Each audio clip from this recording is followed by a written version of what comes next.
असंतुष्टि होती है जब हमारे पति हमारे पास काम भाव लेकर आते हैं। हमारा मन बेचैन हो जाता है कि हमारे हृदय में जो कृष्ण हैं पता नहीं वो निकलकर बाहर ना चले जाएं। ऐसा उस बहन ने मेरे से सवाल किया कि जब पति काम भाव से अपनी पत्नी के पास आता है तो पत्नी को अच्छा नहीं लगता, क्योंकि पत्नी के अंदर भगवत भक्ति जाग गई है, प्रेम जाग गया है।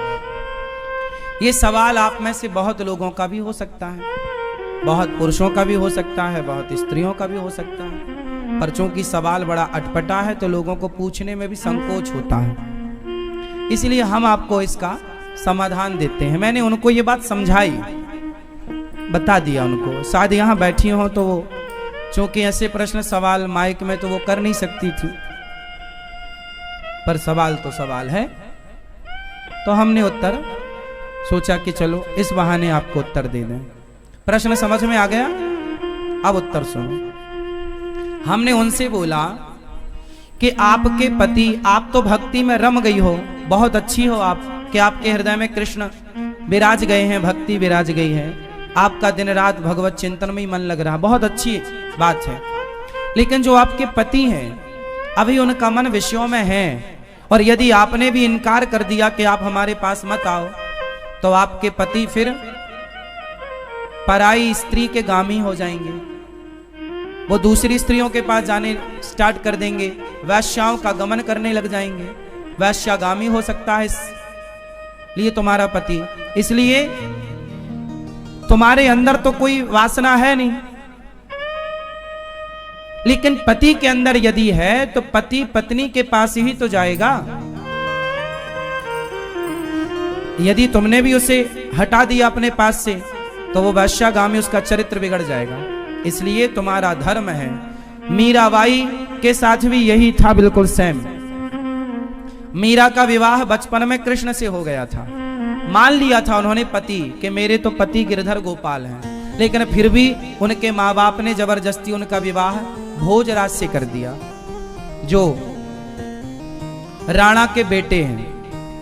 तो भोजराज राणा के साथ उनका विवाह हुआ। जब उनकी पहली रात आई मिलन की, मीराबाई को बिठाया गया एक कमरे में, सिर्फ दीपक का प्रकाश था, और जो कि रिवाज है घूंघट डाल के मीराबाई को बिठाया गया। तभी रात्रि को, पहली रात्रि पहला मिलन जब भोजराज आए तो मीरा ने अपना दुपट्टा, अपना मुंह खोलते हुए भोजराज से कहा कि ये दुनिया कहती है कि आप मेरे पति हैं, कि ये दुनिया कहती है कि आप मेरे पति हैं, पर मेरी अंतरात्मा तो कहती है कि मेरे पति केवल कृष्ण हैं।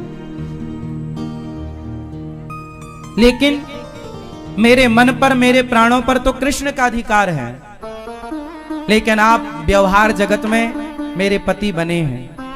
सारी दुनिया तो यही मानती है कि आप मेरे पति हैं, कृष्ण मेरे पति हैं, ये तो केवल मैं जानती हूं। मेरे मन की बातें या मैं जानूं या वो जाने, आप तो नहीं जान पाओगे। तो मेरा मन, मेरे प्राणों पर, मेरे मन पर तो मेरे कृष्ण का अधिकार है, लेकिन आप यदि मुझे अपनी पत्नी मानते हैं तो आपके सामने मेरा शरीर है। यदि मेरे शरीर की भूख है आपको तो मेरे शरीर से आप अपनी भूख मिटा सकते हैं, मैं मना नहीं करूंगी। आप मेरे शरीर से अपनी भूख मिटा लीजिए, लेकिन मेरे मन पर, मेरे प्राणों पर तो मेरे गिरधर गोपाल का ही वश है, कब्जा है। तो इस बात से यह सिद्ध होता है कि यदि आपका पति कामुक है तो फिर आपका धर्म है कि आप अपने पति को भी धीरे धीरे सत्संग से जोड़ें, कथाओं से जोड़ें, धीरे धीरे उसके मन को भी बदलें और उसका साथ दें। आप यदि सोचेंगी कि मैं तो भक्ति में रमी हूं, अब मेरे पति जो मेरे साथ रमण करेंगे तो वो गलत है, वो गलत नहीं है। आपका धर्म है कि आप अपने पति को खुश रखें, प्रसन्न रखें, धीरे धीरे उसे भी सत्संग से जोड़कर। देखो, मन बदला जा सकता है, मन बदला जा सकता है। कैसे? सत्संग से। यदि स्त्री भक्ति करने लग गई और पति को छोड़कर चली गई तो तुम्हारा कल्याण होगा। तुम्हारा धर्म क्या है कि यदि तुम्हारे हृदय की शुद्धि हो गई है तो तुम अपने परिवार के सभी सदस्यों की, अपने पति की, अपने बच्चों की भी शुद्धि करो हृदय की, अपने भक्ति के प्रभाव से, अपने जप, अपने तप के प्रभाव से।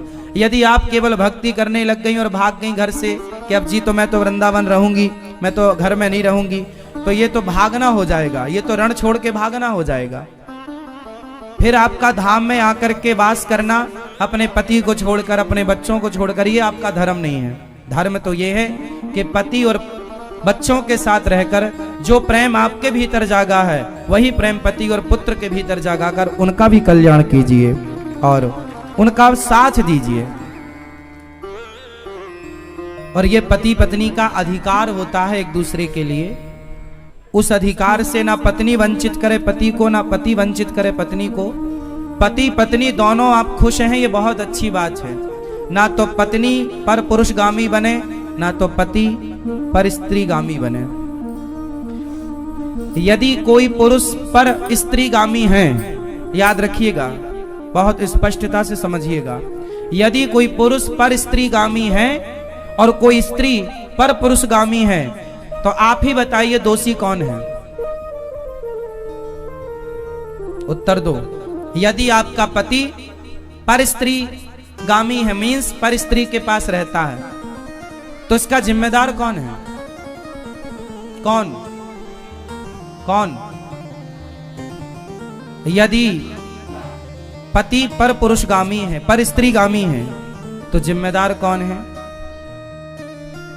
और स्त्री यदि पर पुरुषगामी होगी तो जिम्मेदार कौन है? पति पत्नी ही जिम्मेदार है। इसलिए गृहस्थ जीवन में पत्नी का धर्म है। पत्नी को मोहिनी कहा जाता है। पत्नी को क्या बोला जाता है? भगवान नारायण ने 24 अवतारों में एक अवतार कौन सा लिया? मोहिनी अवतार। स्त्री, इसलिए हमारे भारत में श्रृंगार होता है। श्रृंगार किसका होता है? स्त्री का होता है, पुरुष का नहीं होता। स्त्री का ही श्रृंगार क्यों होता है? पुरुष का क्यों नहीं होता? 16 श्रृंगार स्त्री का है तो 8 संस्कार पुरुष को भी होते कि भाई तू भी कुछ लिपस्टिक लगा, तू भी कुछ तो कर। सारा श्रृंगार का स्त्रियों के पास है पूरा कार्य। पायल भी वही पहने, चूड़ी भी वही पहने, मंगलसूत्र भी वही पहने, बिछिया भी वही पहने, बिंदिया भी वही पहने, मांग भी वही भरे, काजल भी वही लगाएं। पुरुष के पास श्रृंगार नहीं है कुछ भी। हाँ या ना? बताओ स्त्रियों को श्रृंगार क्यों दिया गया? ताकि स्त्रियां उस श्रृंगार से सुंदर दिखें और उस सुंदरता से वो केवल अपने पति को रिझाएं, सिर्फ अपने पति को रिझाएं। मोहिनी है ना, पति को इतना मोहित करो अपने पति को कि आपका पति पर स्त्री गामी ना बनने पावे। यदि तुम्हारा पति पर स्त्री गामी बन गया तो तुमने ठीक ठीक से श्रृंगार नहीं किया। लेकिन आजकल श्रृंगार होता तो है जमाने के लिए, पति के लिए तो कुछ नहीं है। इसलिए पड़ोसन को रोज, इसलिए जेठालाल दया को नहीं बबीता को ज्यादा देखता है। हाँ। अब मैं चला, बोला मेरी माँ ने 56 भोग बनाए हैं, कन्हैया कुछ खाओ। भगवान बोले हम आपके घर नहीं खा सकते, हमारा निमंत्रण विदुर जी के यहाँ है, विदुरानी के यहाँ। हमारा निमंत्रण किसके यहाँ है? विदुर जी और विदुरानी के यहाँ। विदुर जी के यहाँ कुछ भी नहीं था खाने के लिए, कुछ भी खाने का नहीं। भगवान गए तो क्या खवाए काकी जी ने? क्या खवाए थे भैया? केले के छिलके। केला ले आई तोड़कर। भगवान आए बैठे तो वो इतना भाव विभोर हो गई काकी विदुरानी कि वो छिलका छीलती और फल को फेंकती जाती और भाव में बेहवल होकर छिलके पकड़ाती जाती और भगवान छिलके खाते जाते। अब भगवान कृष्ण के पास क्या है? छिलके खवाए जा रहे हैं तो भगवान छिलके खा रहे हैं। चावल खवाए गए सुदामा के द्वारा तो चावल, जूठे बेर खवाए गए तो भगवान ये नहीं कहते कि ये क्या खवा रहे हो, हम ये खाएंगे क्या ना। जो मिल रहा है हमारे भगवान उसमें क्या है? संतुष्ट हैं और प्रसन्न हैं। जीवन में सुखी रहना है तो भगवान से सीख लो कि हर हाल में जो मिल जाए उसे प्रेम से स्वीकार कर लो, संतोष रखो। बहुत भक्तों के दिए छिलकों से भगवान खुश हो गए, और वो छिलका खिलाने वाली काकी विदुरानी आज जब तक उसकी कथा ना सुनी और सुनाई जाए तब तक भागवत की कथा पूरी नहीं होती। ये देखो इतनी महानता भगवान की कि उसे इतना बड़ा बना दिया। देखो जरा, दुर्योधन की मेवा त्यागी, साग विदुर घर खाई, सबसे ऊंची प्रेम सगाई। इस धरती पे ऐसा कोई कवि ना होगा जिसने कृष्ण और विदुरानी के प्रसंग को ना लिखा हो, कृष्ण और सुदामा के चरित्र को ना लिखा हो, राम और शबरी के बारे में ना लिखा हो। देखो कोई लेखक की लेखनी पूरी नहीं होती इनके बिना। जब तक दो चार बातें इनके लिए ना लिखी जाए तब तक कोई कवि पवित्र नहीं होता, उसकी लेखनी पवित्र नहीं होती। ये भगवान क्या है? हमारे भगवान संतुष्ट हैं। भूख नहीं है कि 56 भोग हो, भूख नहीं है कि ठाट बाट हो, प्रेम हो। और प्रेम से छिलके दोगे ना, स्वीकार है। बेर दोगे ना, स्वीकार है। इसलिए आप भी आपका पति 100 रुपए की साड़ी दे या 500 की, प्रेम से देता है, उसे लेकर प्रसन्न होना चाहिए। कुछ लोग होते हैं जो छोटा सा गिफ्ट तो लेते ही नहीं, बड़ा चाहिए, बड़ा तोहफा लाओ, ये क्या दे रहे हो? भगवान भी बोलते क्या खवा रही हो छिलका। वहां छिलकों की कीमत नहीं थी, वहां विदुरानी के भाव की कीमत थी। किसकी कीमत थी? उस प्रेम की कदर थी। हाँ या ना? आप ये मत देखिए कि मैं आपको क्या खिला रहा हूं, आप ये देखिए कि मैं आपको किस भाव से खिला रहा हूं। जय श्री कृष्ण भक्तों, राधे राधे। आप सब लोग कैसे हो? आशा करती हूँ आप लोग कुशल मंगल से होंगे। भक्तों, श्री अनिरुद्धाचार्य जी की कथा में आप सभी का स्वागत है। क्योंकि महाराज जी इस कथा में बहुत ही अच्छी और विचित्र बात बताई है, क्योंकि महाराज जी की कथाएं हमें बहुत अच्छी लगती हैं, क्योंकि महाराज जी हमें बहुत ही अच्छी और ज्ञान वाली बातें बताते रहते हैं। इसीलिए महाराज जी की कथाएं हमें बहुत अच्छी लगती हैं। आप भी लोग महाराज जी की कथाएं सुना करिए, क्योंकि बहुत ही काम वाली बातें और अच्छी अच्छी बातें बताते रहते हैं।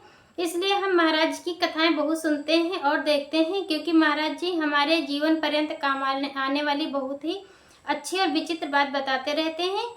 और आप लोगों ने इस कथा में, आप लोग इस कथा को पूरा सुने होंगे और बहुत ही अच्छी और विचित्र बात बताई है, क्योंकि जो लोग इस कथा को पूरा वाच किए होंगे आप लोगों को जीवन में कुछ ना कुछ बहुत कुछ सीखने को इस कथा के माध्यम से मिला होगा। इसलिए महाराज जी की कथाएं बहुत ही अच्छी लगती हैं और आप लोग इस कथा को पूरा सुनिएगा। हम आप लोगों को, अगर ये कथा आप लोगों को अच्छी लगी हो तो वीडियो को लाइक करिए, चैनल को सब्सक्राइब करिए, कमेंट में जय श्री कृष्णा लिखना ना भूलें। हम मिलते हैं आपको अगली कथा के साथ, तब तक के लिए राधे राधे भक्तों।